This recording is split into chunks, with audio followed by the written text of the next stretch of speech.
లతిక. నేను 4వ తరగతి చదువుతున్నాను. మహాభారతం అనే ఇతిహాసాన్ని సంస్కృతంలో రాసినది వేదవ్యాసుడు. కానీ దానిని తెలుగులో అనువాదం చేసిన వారు నన్నయ్య, తిక్కన్న, ఎర్రన్న. ఇప్పుడు మనం మహాభారతం గురించి నేర్చుకుందాం. మొదటవది భీష్మ ప్రతిజ్ఞ. అనగనగా హస్తినాపురం అనే రాజ్యంని సంతన మహారాజు అనే రాజు పాలించేవారు. సంతన మహారాజు గంగానది దేవతను పెళ్లి చేసుకున్నారు. వీళ్ళిద్దరికి దేవవ్రతుడు అనే కొడుకు పుట్టారు. కొడుకు పుట్టిన తర్వాత గంగానది దేవత విడిచి వెళ్ళిపోయింది. సంతన మహారాజు దాసరాజు కూతురైన సత్యవతిని పెళ్లి చేసుకుందామని అనుకున్నాడు. కానీ దాసరాజు మీ ఇద్దరికి పుట్టిన కొడుకునే రాజుగా చెయ్యాలి అని అన్నాడు. అప్పుడు సంతన మహారాజు అదెలా అవుతుంది, దేవవ్రతుడు రాజు అవ్వాలి కదా అని అన్నాడు.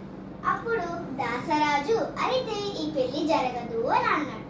అప్పుడు దేవవ్రతుడు దాసరాజు దగ్గరికి వెళ్ళి, నాకు ఈ రాజ్యం వద్దు, నేను అసలు జీవితంలో పెళ్ళే చేసుకోను అని ప్రతిజ్ఞ చేశారు. అప్పుడు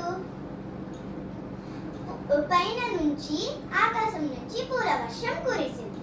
అప్పుడు దేవవ్రతుడికి భీష్ముడు అనే పేరు వచ్చింది. అందువలన భీష్మ ప్రతిజ్ఞ అనే పేరు వచ్చింది. అప్పుడు సంతన మహారాజు సత్యవతిని పెళ్లి చేసుకున్నారు. వాళ్ళిద్దరికి చిత్రాంగదుడు, విచిత్రవీర్యుడు అనే 2 కొడుకులు పుట్టారు. సంతన మహారాజు చనిపోయిన తర్వాత చిత్రాంగదుడు రాజయ్యారు. చిత్రాంగదుడు తర్వాత విచిత్రవీర్యుడు రాజయ్యాడు. విచిత్రవీర్యుడికి ధృతరాష్ట్రుడు, పాండురాజు అనే 2 కొడుకులు పుట్టారు.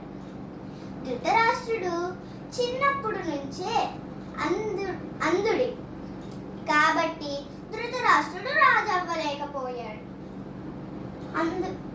అందుకు పాండురాజు రాజయ్యారు. ధృతరాష్ట్రుడు గాంధారిని పెళ్లి చేసుకున్నారు. వీళ్ళిద్దరికి కౌరవులు పుట్టారు.